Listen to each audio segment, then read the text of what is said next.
Hi friends, this is Sai. You are watching Sai tech in Telugu and English. Friends, ఈరోజు Xiaomi అయితే చైనాలో launch చేసింది. So నేను దాని గురించి పూర్తి వివరాలు అయితే వీడియోలో అందించబోతున్నాను. అండ్ ఇండియాలో ఎప్పుడు లాంచ్ అవుతుంది, అసలు లాంచ్ అవుతుందో లేదా, సో వాటి గురించి కూడా నేను మాట్లాడబోతున్నాను. అండ్ చైనా ప్రైస్ ఇండియన్ ప్రైస్లో కన్వర్ట్ చేస్తే ఎంత ఉంటుందో కూడా చెప్తాను. ఆ చివరి దాకా వెయిట్ చేయాలి. ఈలోపు దీని యొక్క స్పెక్స్ గురించి మాట్లాడతాను. సో వీడియోని చివరి దాకా చూడడానికి ట్రై చేయండి ఫ్రెండ్స్.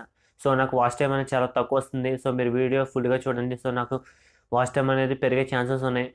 అండ్ షేర్ చేయండి మన వీడియోస్ని. సో మన సబ్స్క్రైబర్స్ కూడా పెరుగుతారు. సో మనం త్వరగా 1K అయితే రీచ్ అవుతాం. So friends, let's get started.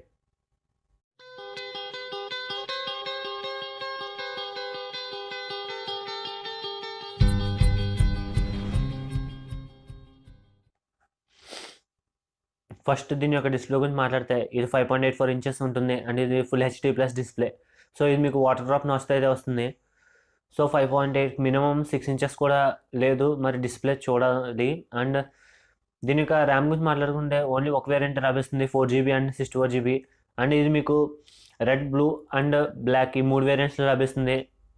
Next దీని యొక్క కెమెరా గురించి మాట్లాడుకుంటే ఇది బ్యాక్ వచ్చేసి 12+2 మెగాపిక్సెల్, ఫ్రంట్ వచ్చేసి 8 మెగాపిక్సెల్.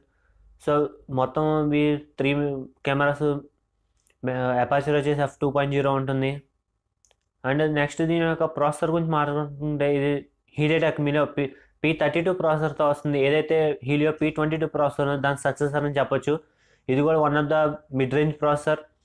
ప్రస్తుతం అయితే 6,000 to 7,000 లోపల మీడియాటెక్ హీలియో P22 అయితే వాడుతున్నారు. సో ఫ్యూచర్లో P32 రీప్లేస్ అయితే అవ్వచ్చు. ఏదైతే ఈ P32 ప్రాసెసర్ ఉందో ఇది హెవీ గేమ్స్ని పెద్దగా హ్యాండిల్ చేయలేదు. అంటే ఏదైతే పబ్జీ గేమ్ ఉందో దీన్ని లో గ్రాఫిక్స్లోనే మ్యాక్సిమం హ్యాండిల్ చేస్తుంది.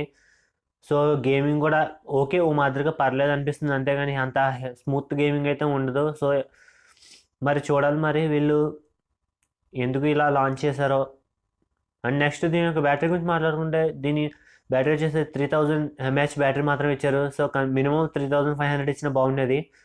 అండ్ దీంట్లో ఫాస్ట్ ఛార్జింగ్ సపోర్ట్ ఎలాంటి ఏం గురించి వీళ్ళు అయితే మాట్లాడలేదు. అండ్ ఇది మీకు USB పోర్ట్తోనే వస్తుంది, టైప్-C అయితే తీసుకురాలేదు. చైనా ప్రైస్ ఇండియన్ ప్రైస్లో కన్వర్ట్ చేసి చూస్తే 11,200 అయితే పెట్టారు. సో ఆ ప్రైస్కి కొనొచ్చా అంటే నేనైతే వద్దని చెప్తాను. అండ్ ఇది Honor 9కి పోటీగా అని చెప్తున్నారు. చూద్దాం మరి ఎంతవరకు పోటీ ఇస్తుందో. అండ్ ఇది ఇండియాకి ఎప్పుడు వస్తుందో కూడా ఇంకా మనకి తెలియదు. అండ్ ఇండియాకి వస్తే మాత్రం మరి వీళ్ళు ఈ పేరు మార్చి తీసుకొస్తారో లేదా పోకో F2గా తీసుకొస్తారో చెప్పలేం. పోకో F2గా వస్తే మాత్రం ఖచ్చితంగా దుకాణం సర్దుకోవాల్సిందే. ఖచ్చితంగా ఫోన్ అనేది మార్కెట్ అయితే మంచి వాల్యూ అయితే ఉండదు. సో చూద్దాం మరి వీళ్ళు ఎంత పెట్టి తీసుకొస్తారు ప్రైజింగ్. సో ప్రైజింగ్ బట్టే వీళ్ళ యొక్క మార్కెట్ షేర్ అయితే ఉంటుంది. ఆల్రెడీ ఎస్టాబ్లిష్డ్ బ్రాండ్ అయినా కానీ హానర్ ప్లే అన్నారు. సో మరి పేరుకి తగ్గట్టే ఉంటుందో లేదో మనకు ఇండియాలో లాంచ్ అయ్యాక పూర్తి వివరాలు మనకు తెలుస్తాయి. సో ఫ్రెండ్స్, ఇంతే ఫ్రెండ్స్ నేను చెప్పాలనుకుంది హానర్ ప్లే గురించి. సో వీడియో నచ్చితే లైక్ చేయండి, షేర్ చేయండి అండ్ మన ఛానల్ ఒకసారి అయితే సబ్స్క్రైబ్ చేసుకుని మర్చిపోకండి. సో మీరు సపోర్ట్ చేయండి. సో ఎలాగ నేను ప్రతిరోజు టెక్నాలజీ ఇన్ఫర్మేషన్ మీకోసం తీసుకొస్తూ ఉంటాను. This is Sai signing out. By by.